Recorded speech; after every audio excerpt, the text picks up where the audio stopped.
Hello, everyone. Welcome back to Cloud Wars Live, where we discuss today's digital revolution, all the remarkable things going on with that. And more recently, as you know, we've also been talking about some of the other events in the world that have been impacting that. The impact of COVID-19 now seems to become, in some ways, an accelerant for the digital revolution, as that's how we're all living, learning, working, and engaging with each other. And today, we're delighted, as always, to have back one of our monthly digital all-stars, Wayne Sadin. Wayne is a former CIO, CTO, CDO, and now he advises CEOs and boards of directors on how to weave digital into their overall business strategy to become a digital business, run effectively, be more successful, take better care of their customers. Wayne, good morning to you. It's always great to have you here at Cloud Wars Live. Good morning, Bob. As always, it's great to be here talking about how digital is changing everything, and quite frankly, how COVID is changing everything. Yeah. Wayne, I look forward to continued impact of digital on everything. I hope I'm not out of line if I say I look forward to the day when we can stop talking about COVID's impact on everything. But here in mid 2020, there's no doubt it has rocked the world, and it's been fascinating to watch how companies and individuals respond to that. Yeah, Bob, I got to say, I don't think in our lifetimes we're going to stop talking about what COVID did. Hopefully, we'll be talking about it retrospectively. Yeah. But the rate of change, the amount of things that are changing in the world are structurally reshaping business, society, education, the family, friends, where people live, how people live. You know, I'm sitting here in my beach house because it's the most socially distanced place I know. I got the beach down there, which of course is closed, so we don't get too close to each other outside. And I've got the place to ride my bike over there. And I'm quite frankly far from a lot of clients and not thinking about when airplanes. I just hit 2 million miles on an airline. They sent me a note that I've hit 2 million lifetime miles. And I thought, when am I ever going to need that upgrade? And so, this morning I was looking through the Wall Street Journal, just sitting here getting ready for us to start. And let's see, Brooks Brothers declared bankruptcy this morning because who's going to wear a suit? I actually dressed up for this. I'm wearing a shirt with a collar. I learned that one of the private equity firms is buying an insurance company, an investment firm. There's a story about how the discount airlines are going this far, where the full price airlines are going this far.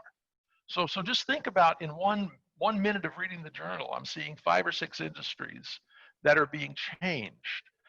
When Sean Amirati spoke, and I'll just say that over the weekend I had some time, so I actually spent time digging into the other digital all-stars.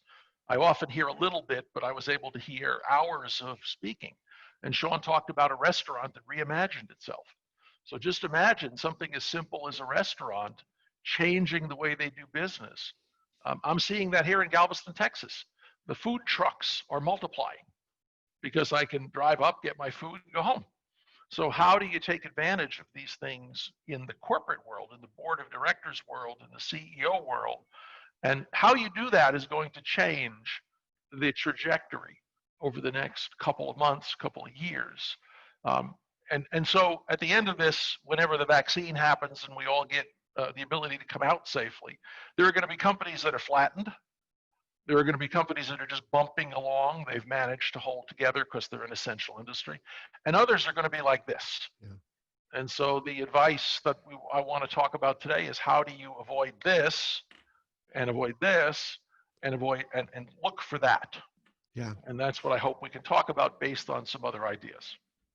No, Wayne, that sounds great. I think about it sometimes too, part of what you said, this changing world. Our next door neighbors here have 2 little boys, and one of them is 4 years old. And human beings don't really start to remember things, I believe, around the age of 4 or 5. Well, all he will know at some point is this new world. And, that'll happen for so many young people. So this is the world they're growing up in. And I think the whole digital impact and your counsel there about what companies, CEOs, boards of directors should be looking out to become, so that they can become one of those, high performers going forward is great. And Wayne, I thought your idea for what you wanted to discuss today was very interesting, sort of riffing off some of those recent episodes of Cloud Wars Live you've heard. So it looked like you had some thoughts from Sean Amirati, from Tony Uphoff, and Bonnie Tinder that you wanted to amplify on and give your own take. So what's on the top of your mind with those, Wayne? Well, first of all, it was really cool seeing all the other digital all-stars. When you and I started doing this, I was the first or second, I don't know, and it was kind of lonely. Who's going to listen to us? Who cares about this stuff? But I know I've gotten a lot of feedback, and now that I see you keep bringing more people on and broadening the stable of commentators, so I find it fascinating, and I'm going to make sure that I spend more time watching everybody else's material, because it really amplifies some of the stuff we're talking about, and we all fit together, even though I've never met any of the others. So that's the first observation. I need to meet some of these people, at least digitally. The second one is I got to upgrade my home studio. Everybody else has nicer mics, nicer cameras, nicer everything. And clearly, I'm an itinerant consultant. I carry it around, but I'm going to set up a home studio so we can take a picture like the other guys. So that's the second observation. Let's start with Sean, because I think he had the broadest perspective in the presentation that I saw. He talks about innovation at the corporate level. So my message to boards and CEOs, my normal audience, is what are you going to be in 18 months, in 2 years? There is no longer a 5-year horizon. We talked about 5-year strategic plans, and companies had, the 15-year plan and the 20-year plan. I think our plans now are what's going to happen tomorrow in the newspaper. Are we opening? Are we closing? Are kids going back to school? Are they staying home? Has there been a new drug discovered that will cause everybody to want to change their behavior? And so as companies, we've got to be planning for the longer term, but I think we've now redefined the longer term to be 18 to 24 months. And so the idea that we're going to do a 5-year plan is, in my opinion, nonsense, because nobody can make that prediction. So the horizon is now dramatically shrunk, and we've got to be thinking about it. So if you're a board of directors, you typically are an anchor. You're a drag in a non-tech, non-cutting edge company. To the listeners, I got to remind everybody, I don't tend to work with the Googles and the Microsofts and the Amazons of the world, or the investment banks on Wall Street. My clients are mid-America legacy businesses. They make things, they ship things, they sell things, they install things, they dig holes and they fill them up. Legacy industry struggling with, am I a digital business really when I run a fleet of trucks or a fleet of warehouses or manufacturing plants or construction companies? So that's my audience, and that's who I'm talking to. Boards of those companies don't tend to be cutting edge technologists from Seattle or Silicon Valley or even from Lower Manhattan. And I'll put in a plug for the qualified technology expert. There are a number of people who would like to help boards change their way of thinking, but it's not common. So let's just say that. So if you're a board, your normal response is, we got to conserve cash. We got to stop. Don't do anything because we got to put money in the bank. Well, what I've seen with some of my clients is if you have a business model in an essential industry, not an airline, not a hotel, finding a line of credit is not impossible. Finding a way to keep your operation running at some level is not impossible. So, okay, boards, we're past that stuff. You got your revolver set up. You got your alternate funding. You got potential investors. So now what are you going to do with that pot of money? Don't just keep it around forever. Invest it in the future. And so I want to make it clear to boards and CEOs that you need to be preparing for the future as you envision it. And one thing that I think is clear, when you look at the Wall Street Journal, companies are failing and being acquired. Business models are transforming. So if you're prepared to acquire your competitors, if you're prepared to acquire companies like yours in different geographies, if you're prepared to acquire people in adjacent industries, if you install something, maybe you should make it and become more vertical integrated. What if you're in the business that depends on a long supply chain? How can you buy a company that makes something in America or that warehouses something in America so that your supply chain is not as variable as your competitors? So rethink your business and then be prepared to do an acquisition. And so what you need to do to prepare for an acquisition, unless you've already got the process infrastructure, the technical infrastructure, the people infrastructure, which my clients typically do not have. We'll talk about that in a minute. You've got to be investing in it. And that means what I call digital optimization. Sean used a little different terminology, but let's be clear. There is digital transformation, which rethinks your products, your markets, your customer experience, your employee experience, your culture. That is a change in what you do. Then there's digital optimization, which is doing what you do, but doing it better and faster and cheaper. They're different.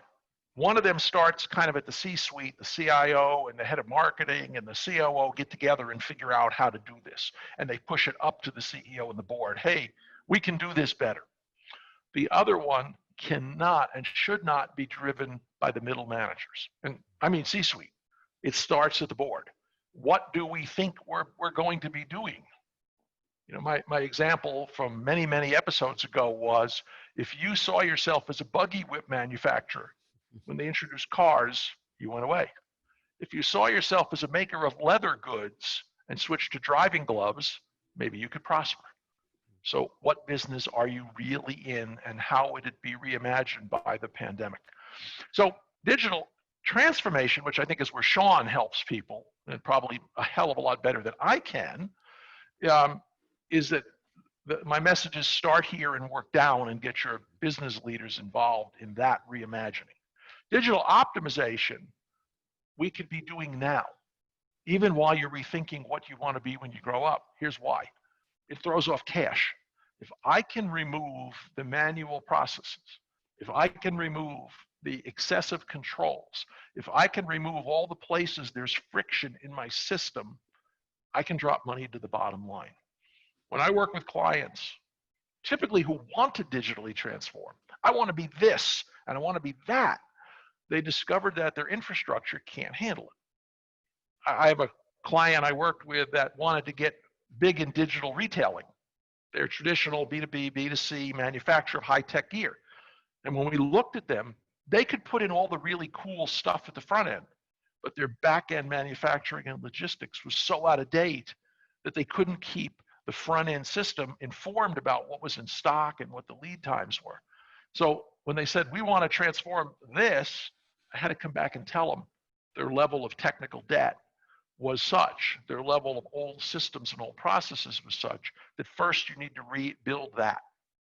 Once you've built the foundation, the firm foundation, a digital optimization, that then prepares you for the next level. And if you're going to acquire, ask yourself this question. Is my back room meaning HR, IT, accounting, finance, cash management, and so on, what would happen if I doubled the volume through those operations? In many companies, the answer is I would double their staff. And people, by the way, forget when you double the staff, you typically add another layer of management. So it's maybe more than doubling. If your strategy says if we double the company, we double the back room, you got the wrong back room. And I will say this because I say it all the time to C-suites and boards. If you got the wrong back room, it's not their fault. It's your fault. Because as I say, you get the CIO you settle for as a CEO. You get the controller you settle for. You need people within the company, and I think Sean talks about this, that are internal entrepreneurs, that are trying to change the way you operate the company. And so we want to be very thoughtful about that and empower the middle managers to build what you need to get you to the next level. Sean made one more comment. I got one more thing to say about Sean's comment. The amount of data that is locked up in your corporate databases is enormous. Now, I did air quotes because most corporate databases are access databases on people's desktops. They're stranded little, I got SQL Server, I got Oracle. Yeah, but there's one little database over there and one little database over there, and that division has theirs. And by the way, the most common database tool in American business today is Excel. I've had clients that said, I have a problem with Excel. There's a 1,000,000 row limit. Why are you running a 1,000,000 row Excel spreadsheet? Well, that's where I keep all my transactions. So when you are a CEO, when you're a board member, you don't recognize that the data may be there, but it is unreachable. And so Sean talked about the notion of the value of data locked up. Um, I have clients that work in various industries, logistics, manufacturing, construction. And if you could take the data that's in all those disparate databases and put them together, and I could analyze every product manufacturing line, I could analyze every construction project that I'm doing and know in real time where we're making money, where we're losing money, where we have risk, where we have things we don't know about that's going on. Especially in a far-flung company, we could change the way managers manage two ways. One, a lot of controls in companies are designed around the notion that I can protect the company by protecting the checkbook. So how many times does the CEO or the CFO approve the silliest little decisions? Now, does that make them bad CEOs, bad CFOs? No. They have no way to get data out of their system except the monthly report, the quarterly board presentation. So they're naturally distrustful. If I've got 5,000 or 10,000 people in the field, how do I know they're not wasting our money? So we put in what's called preventive controls. You can't do this unless 3 people approve it. And that might have been fine when we moved at the speed of monthly and the speed of quarterly. But now we're moving at the speed of right now. And at the speed of right now, you can't have the executive vice president or the divisional president approving everything. However, you can't let it get out of control. So for those of you who have not thought about this, put in detective controls, not preventive controls. If the boss got a report every day of how many people were hired by job site or by factory department, and every day could see that if they wanted to, and anytime they wanted, could go click, click, click, or see a threshold. If it goes up by more than 3% a week, I want to see it. Now they've got the ability to say, in broad, my 10,000 people are not bankrupting me. And then they can focus on a hotspot. I got a problem. Let me look at it. Let me go call that person and say, what are you doing? Why are we doing this? So don't build a giant bureaucracy of preventive controls that all comes up either to the headquarters, to the CEO, or more insidiously, to IT, to accounting, to HR, to internal audit. I've worked for companies where anytime the field messes up, somebody in IT bails them out, or somebody in HR bails them out. Well, we should stop doing that because it creates a sticky, non-scalable organization. Stuff gets caught in the gears as we go from business unit up, over to some functional department, up, over back to the business and back down. It creates cost. It removes accountability and creates a bureaucracy that none of us want. So if we can provide that system that puts all the data in one place, that collects it from the field and populates it in real time. When did Billy show up for work today? Because the phone is geocoded or because they've used biometrics. Is that equipment running? Is it running for the right number of hours? We have 4 backhoes in this project. Do we need 4? Well, look, 3 of them run half the time and 1 hasn't run in 3 weeks. So let's move it. If we had the ability to put this data in a database and update it regularly, management could see what they needed to feel comfortable, and the field could change the way they work. So I agree completely with Sean. The amount of data, the value of data locked up for internal purposes, for understanding your customers, for understanding your markets, is enormous.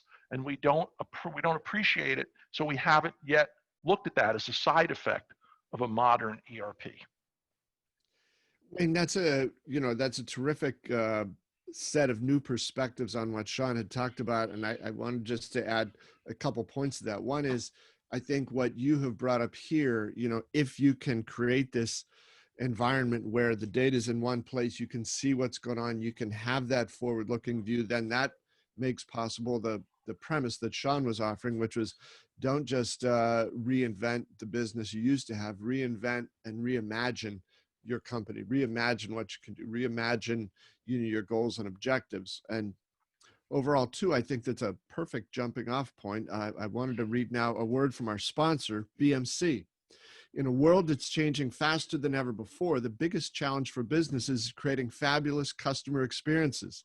That objective requires actionable insights and real-time agility from one end of your business to the other.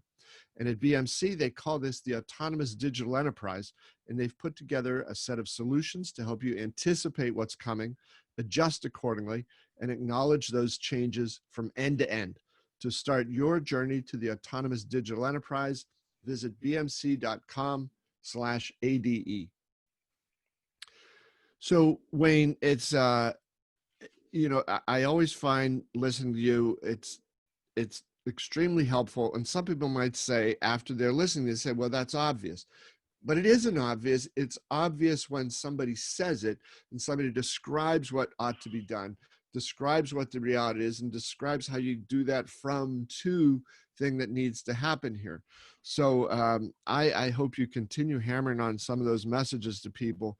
It's simple stuff. I like the idea about, if the back office can't handle that, if you double, it's not their fault, it's yours. They've been set up not to be able to grow, but to maintain the status quo. And the Cloud Wars newsletter that went out this morning, the subject line was "The relevancy cycles are here."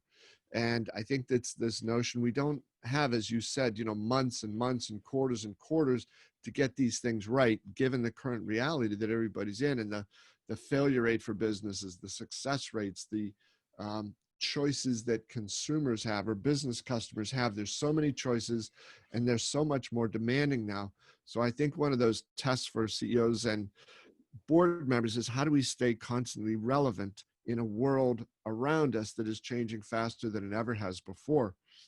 And I think that within that context, Wayne, some of the things that you wanted to talk about with 5G and AR and additive manufacturing really bring alive some of these possibilities of sort of the to destination in this from to change that you're describing. Well, first of all, I haven't read the newsletter yet because I was getting ready for this, Okay. but I will. I will say this. So if you're a CIO listening to this and you're not sure what the company strategy is, because nobody's sure what the company strategy is, what should you be doing as a CIO? So here's a message to CIOs, which I rarely give. Your job as the CIO in the COVID world is to give the board and the C-suite optionality. Give them the ability to jump here or there or there or faster or slower or left or right, because we're not sure where they're going. So if you build a system, and I'll pick on old ERP systems, SAP, Oracle, the old big mainframe systems and monolithic systems of days past, they were based around efficiency. How many widgets per hour can I produce? And can I produce them the same way on every manufacturing line around the world? And that was the mantra, volume efficiency. Why did we run out of toilet paper, by the way? Let's think about that. If you look at the aggregate number of toilet sessions in the world, they didn't change, but we ran out of toilet paper. Why? I used to be in the paper industry, the converting industry. We took big things and made them into little things. The people who make toilet paper have machines set up to run at 99.9% efficiency. And so when you're making industrial rolls of toilet paper that big, you have no way to make rolls of toilet paper that big. If your machines are set up to slit the paper that wide, you cannot slit them this wide, because all of a sudden you need to have a lot more material handling added to the end. And so when we optimize our business for efficiency, we are trading effectiveness. We are trading the ability to pivot. We are trading the ability to serve the specific and changing needs of our customer base. So make no mistake about it. They're both right, depending on what the situation is. Yeah. If I was running to run my toilet paper making equipment, I don't want to be able to change roll sizes every day. I want to put that paper on and not change that machine for 2 years. But that limits what we can do. So I think a lot of companies are rethinking the supply chain. Now, as IT people, the beauty of it is we work in insubstantial things. We don't have to buy paper slitters and material handling rolls and things that come out of China on boats. It's software. We can build whatever we want. So if you're the CIO locked into this efficiency mindset, how can I make my department 4% more efficient by doing everything the same? You're doing it wrong. Stop doing that. Be able to say, tomorrow everybody's working from home. So your refresh cycle of PCs that refreshes them every 8 months is wrong. How do you build a system that accommodates that? So be thinking, if I'm building an ERP, please don't build the old monolithic, I'm going to be efficient.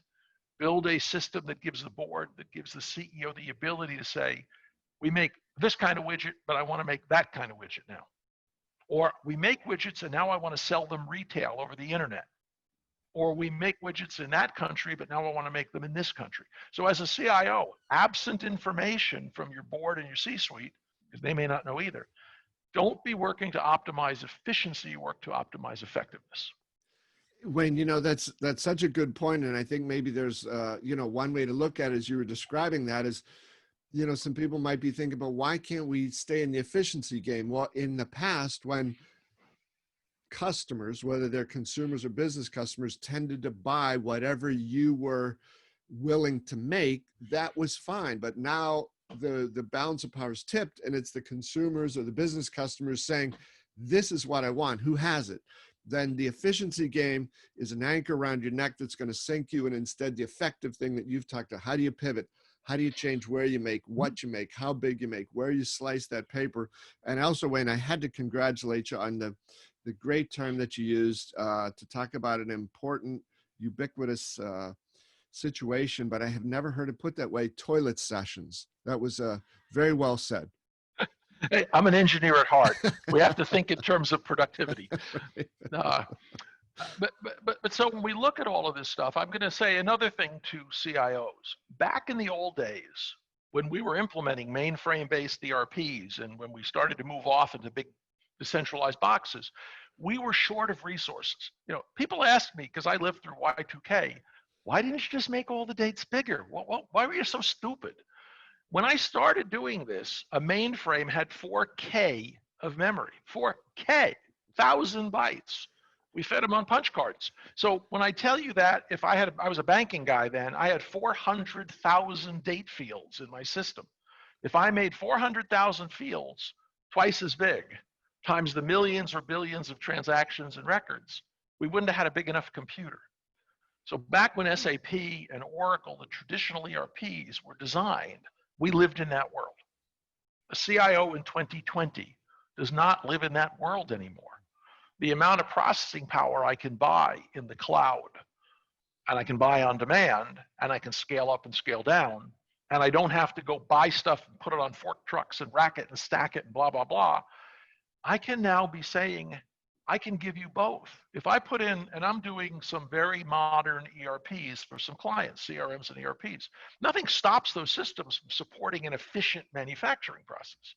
But at the same time, because I'm not coding everything in a proprietary coding language that's 30 years old, I'm using a graphical workflow designer.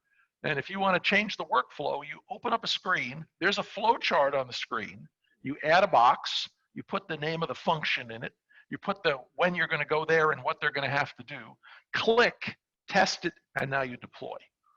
So if you are locked into, and again, my favorite topic is technical debt.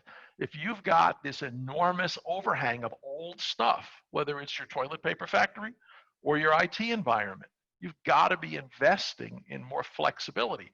And if you think about what Tony Uphoff says a lot, and we talk about Industry 4.0 and new manufacturing, that's what he's talking about. We've got to be able to put these pieces together in our factory more flexibly, which doesn't mean we can't make them efficient, but at the same time, because we can reprogram them in ways we couldn't, we can now say, we're very efficient at making that, but now we can be efficient at making that other thing over here. And so 30, 40 years ago, when we designed a lot of our industrial infrastructure, which is both the physical infrastructure and the IT infrastructure, we had to make those trade-offs. When machines were dumb and you programmed them with a wrench and a hammer, changing them was getting people with wrenches and hammers. Now you change them by transmitting a new code, whether it's your car, whether it's your paper mill, whether it's your milling machine and lathe, whether it's your additive manufacturer. So when I hear Tony talk, I'm an old manufacturing person. My first job was manufacturing engineering before I realized computers were less greasy and messy. And so it resonates with me. But when Tony talked, he talked about 5G and its impact on manufacturing. He talked about augmented reality. He talked about AI, and he talked as a service, and he talked about additive manufacturing or digital printing. So as a manufacturing person, that all resonates with me, but I want to change the picture just slightly. Imagine you make stuff, but you don't make stuff in a building that you built that has a fixed address and wires running into it, and everybody drives there in the morning. Imagine you're in the logistics business. I had clients doing final mile logistics. They installed refrigerators and dishwashers and other appliances. They showed up at the job site with something on a truck, and then specialty trades, plumbers, carpenters, tile setters, electricians. And so they had to deliver this integrated service on the job site. Where are they going to deliver next? I don't know. What happens if I have to reroute the truck? I got to be somewhere else and reroute all the crews and the equipment. So having better connectivity, having the ability to have a technician, let's say, I'm installing a new kind of high-end dishwasher, and I don't know how to do it. With my AR goggles, the technician from the manufacturer, which could be another country, can be looking at what I'm looking at and whispering in my ear and telling me, okay, look at that red knob over there, now turn it half a turn. So how do we change the business of in-home service or machinery repair? I worked at a project once with a company that inspected oil platforms. And they would have to send experienced people because you'd fly out to an oil platform and it'd be what it was. Very complicated, very different, and very greasy, very grimy, very hard to see. With technology involving an iPad, I could bring up the blueprint on the iPad. I could hold up the iPad and have it see the equipment and say, oh, the machine you want to inspect is over there. And you'd climb on up, you'd scratch the grease off the nameplate, get the barcode, hold the iPad, and out would pop the inspection statistic. Now I could send a less experienced, less expensive tech. And if the tech needed some help, we didn't implement this, but it was there in the offing, the experienced person from the manufacturer could be right there helping them troubleshoot. So for everything Tony talks about with 5G and AR, in a manufacturing plant, double it or triple it for logistics. And now look at construction. If I'm out in the field doing construction, I've got to get the data from and to the construction site. Where's the construction site? I had a client, I said, we're doing a project. Can I have an address of all the construction projects we're doing? We were doing hundreds of them. And nobody knew where the address was. HR couldn't tell me, engineering couldn't tell me, safety finally had the list. But nobody thought of that as being a corporate resource. And just even finding your projects, because they move so often, is a challenge in a lot of industries. So having these capabilities, 5G to send data to and from. My first point, remember, was I want an ERP with all the data in it. Well, now I got to get it into that system. And it doesn't work well if everything is paper clipboards and once a week or once a month we send it up to headquarters. By the way, for clients, I typically draw a pyramid. We have data acquisition at the bottom. We got to get the data from the field, from the factory, from the boat, from the truck, from the site. Then we have data aggregation. Once we've acquired it, I got to put it somewhere so we can operate transactionally on that. That's the next level of my pyramid. I acquire it, I aggregate it into an ERP. And the top level of the pyramid is data analytics. Now that I've got the data and I can operate with it, how do I use it for error management, for forecasting, for control?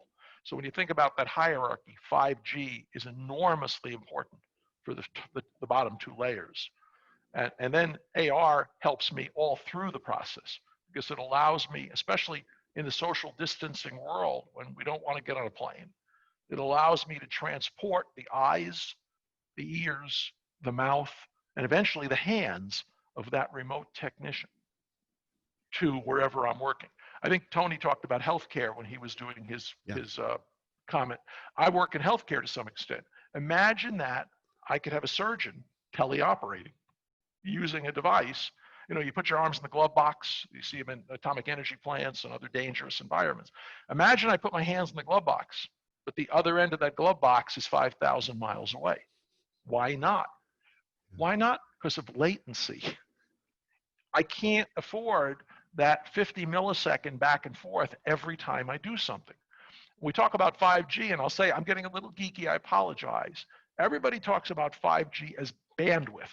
It makes the pipe bigger. I can send more data. That's good. But even more important for what Tony's talking about, what I'm talking about, is something called latency. How long does it take for me to send the message and for it to come back? And you think, well, it's the speed of light. What are we talking about? Well, the speed of light's interesting physics, but there's a lot of steps between that optical sensor and my TV screen. Yeah. And every time we stop, it adds delay. And so we talk about delay being in the millisecond range, 20 milliseconds, 30 milliseconds, 50 milliseconds. That adds appreciably when I'm doing real-time work. If I'm working a milling machine, if I'm launching a rocket, if I'm operating on somebody's heart, I can't take that half a second delay. So 5G takes that 30, 40, 50 milliseconds down to 2, 3, 4 milliseconds to every data transmission. So when you're looking at this, think about what happens if our movements on the screen are not jerky like this, if they are smooth. And that's where 5G is going to make a huge difference. And the last thing Tony talked about in that group was additive manufacturing or 3D printing. If I've got a crew on a job site and they have to get a part from the warehouse, or even worse, have to get a part sent to them from somewhere, that delays the customer satisfaction event. What if I could print it? What if I can print the rubber washer? What if I can print the hose? What if I can print the connector dynamically? Even more, what if I'm on a job site? I'm in the middle of nowhere. I'm on a barge off the coast. And now I've got to create a repair part for MRO, maintenance, repair, and operation, or a part that's going into something I'm building. If I could 3D print that, I could change the way I respond to unexpected events. So we talk about agility, optionality. We talk about not delaying a project. What's that? For want of a horseshoe nail was a poem as I was a kid. Yeah. For want of the nail, the kingdom was lost. If I'm doing a project on $100 million asset, and the asset breaks and I need a $50 ball bearing, can I make one? In the old days, the answer was heck no. In the days to come, the answer will be yes. And so whatever Tony sees in a factory that the Thomas people work with, when you get out into what I call structurally decentralized businesses, businesses that will never be in one place, because that's not what they deliver. You've got to be looking at this 3D printing, AR, and better networking, 5G, as being even more transformative for that industry, because it allows your people all over the world, in any place they are, to be as though they were down the hall from the warehouse, down the hall from the engineer, and down the hall from the executive. So what Tony talked about, as a manufacturer, I love it. As somebody working in these decentralized industries, I love it even more. Wayne, it's in some ways it's not a breakdown, but it's a redefinition of the sort of the boundaries of time and space that we have all come to live with for so long. And I just wanted to touch on this one thing related to that too, because I think it gets into a lot of what you're thinking about and what these boards and CEOs, the mindset they've got to have.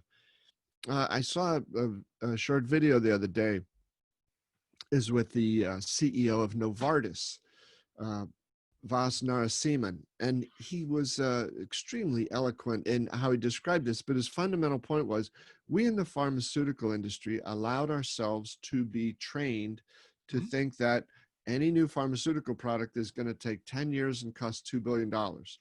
So he said, we stopped thinking about other possibilities, about other options. He said, you know, that's it. So we're not going to try this because we can't do that in 10 years, or it'll take more than whatever it was. You know, they stopped imagining what could be possible because they imagined these boundaries around them, that they were locked in.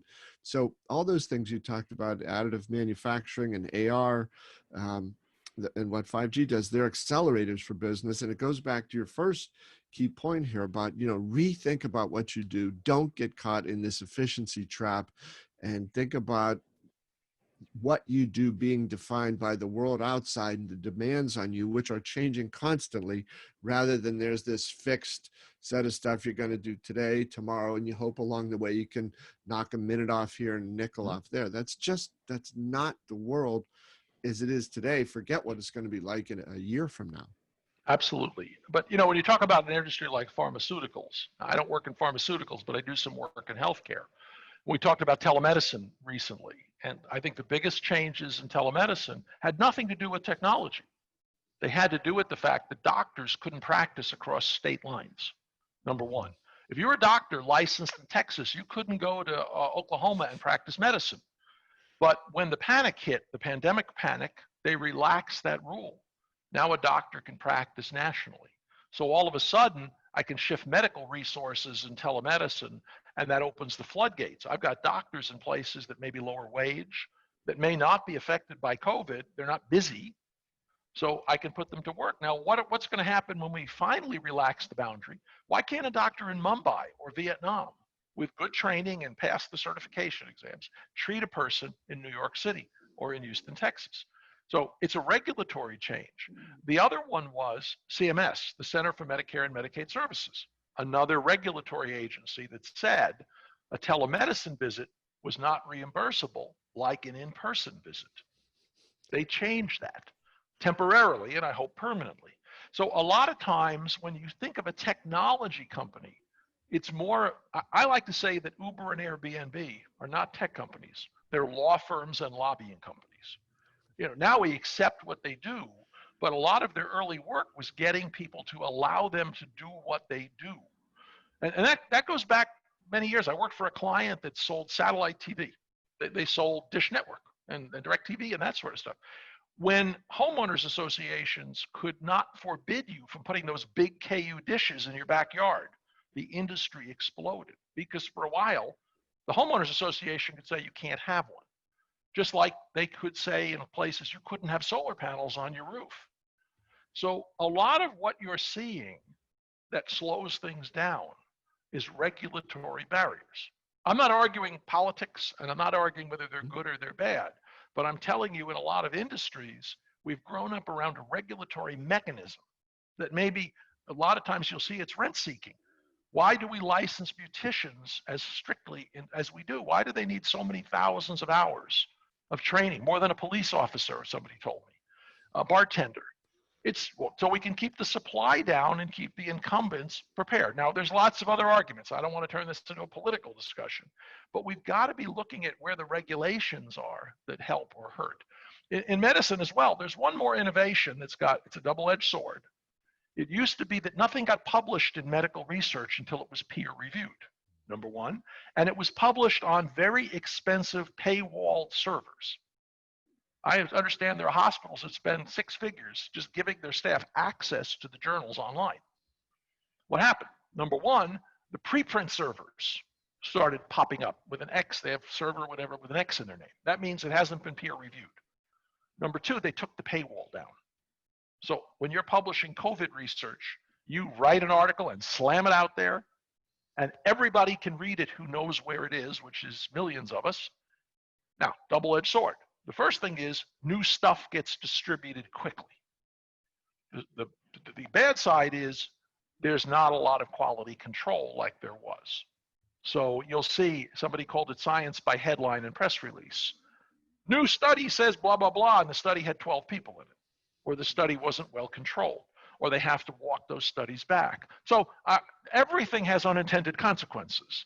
But in the drug industry, in the medical device industry, in the telemedicine industry, think about the cost of your control. I say this to my clients in private industry. Because we have a cool new ERP system, I can add 4,000 more approvals to everything. Because I can do it doesn't mean I should. So ask yourself, for every regulation, for every barrier, what is the cost of that regulation and what's the value? I tell my clients, if you're going to hire one hourly person and you hire 5,000 a year, does the EVP have to approve it? No. If you're going to send a $100 million wire transfer, I think a few layers of preventive controls is a good idea. So that's my take on Novartis and their industry. But then you gear your whole company around the 10-year cycle, by the way. You gear your whole company around the notion we're going to submit it, and next year they're going to answer us. So we all go off and do something else. It's efficiency and effectiveness. They built their company on the notion that it takes 10 years. They have not built their company on the notion that what if we got approval tomorrow? And so we've got to be, as a CIO, delivering that optionality. Absolutely. Absolutely, Wayne. I know you also had a couple of thoughts about some recent comments made by our newest digital all-star, Bonnie Tinder. And Yep. Bonnie's got a research company where she works with a lot of business customers who've bought technology to understand and evaluate the role of not only the software vendors who are buying this stuff, but also the partners Mhm. that they're working with. And I know in your career, you've had lots and lots of experience with partners. Can you touch on a couple of points there? Sure. First of all, I didn't know there was a company like Bonnie's, and she and I are going to obviously have to talk because I've hired many, many systems integrators, the partners she's talking about. So I didn't know there was somebody rating them, and that's terrific. But there's a message to the C-suite and the board because they're going, why do I care about this? You care about it because a big project, ERP, core banking, electronic health records, people think of it as a tech project, but it's not. Stop thinking that way, board of directors. Stop thinking that way, CEO. It is a people project first. It's a change management project. It's getting 5,000 people to do something different than they were doing and maybe doing many things different. So bear that in mind, number one. The second thing is about process. If you automate bad processes, all you get is garbage faster. You know, they say garbage in, garbage out, but I don't want to be a garbage multiplier.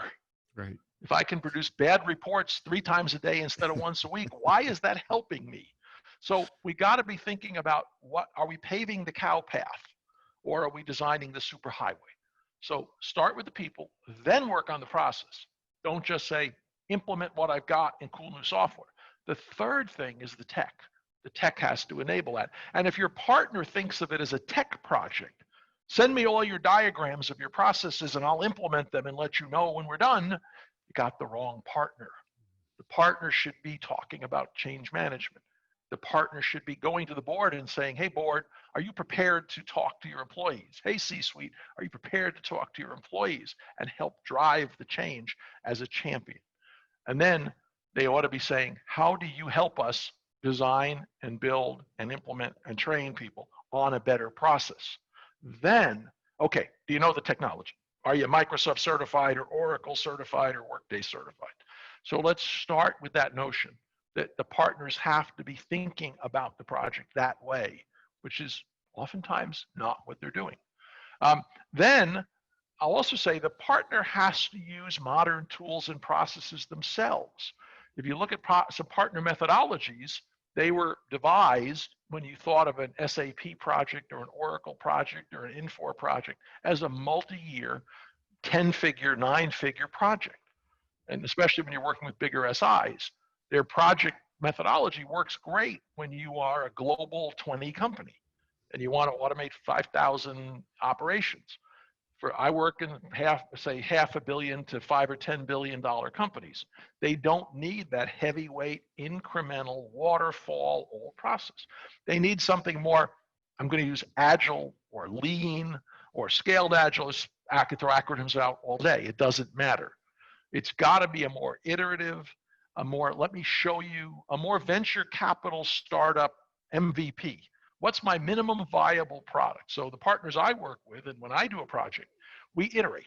Okay, what's the first thing going to look like if we just put the software in out of the box? Here's our processes. What do they look? Oh man, that's awful. That's awful. Hey, that's pretty good. And then how do we iterate in week or month or whatever cycles and show people how does it work? Let me show you this. Oh, you don't like that? Let me change it. How does it look on your phone? Oh, you don't like that? Let me change it. What's the analytics report? No, that's not the report the board expects. Let me change it. And then you keep iterating. And what happens is two things. One, everybody in the company that cares sees this stuff regularly. It's not the little skunkworks team over there in Mumbai doing it, and then they throw the code out and 5,000 people have to learn it. The users, the key users, are using it all the time. They're used to it, number one. Number two, maybe you can drop a piece of it out. For example, if you're doing CRM, customer relationship management, Salesforce automation, I don't need an entire general ledger implemented to do my sales funnel. So why can't I release that to the salespeople first? Or maybe I've got contact center technology. Why can't I put that on top of my old software and then change it down the road? Payroll and benefits. Why can't I start piecing this stuff up and change the way we deliver software to be a much more agile, to be a much more optionality driven, much more effectiveness driven. Where are these messages coming together? We want to have a company that works this way, with processes that work this way, with partners that work this way. So the message to the board is, don't just trust your partner to the age-old company you've used. Ask about these things. And then you can have a process that gets you from where you are now to where you need to be as effectively as possible. Wayne, great takes on, some really interesting ideas here that you've summarized. I think, as always, you bring a perspective to it that is relevant for people at the top of companies and throughout there. And I know you said you don't often speak with CIOs, but I thought that was great advice you offered to everybody throughout it as well. And again, I just think this is a really interesting approach. Thanks for doing a lot of research and a lot of homework on this with some of the other digital all-stars to be able to see what they're talking about and add your own unique insights to it. Well, as I said, it was terrific watching some of the other material you've been producing. And I've met some interesting people through their videos and hope we can continue a partnership. Well, great, Wayne. And Cloud Wars Live is now viewed in over 100 countries around the world. So I think we've got a reach and a range that is shows that the things that you and the other digital all-stars are talking about are pretty good. So thanks very much for that. Thanks for always, good insights on this. And also, everybody, thanks for being with us here at Cloud Wars Live. We know that there's lots of things going on in your lives right now, work lives, home lives, everything. And as Wayne talked about, I think pretty profoundly here, this is how it is going forward. We hope to be able to help along the way with some ideas about, where the world's headed and so on. Thanks for being with us as always. Wayne, special thanks to you. And I hope things are good with you, and we'll see you again soon. Take care. Take care, everybody. And again, I love comments. I love questions. I even love arguments. So let's interact. The guy's from Brooklyn. What can he say? Thanks, everyone. We'll see you next time here at Cloud Wars Live.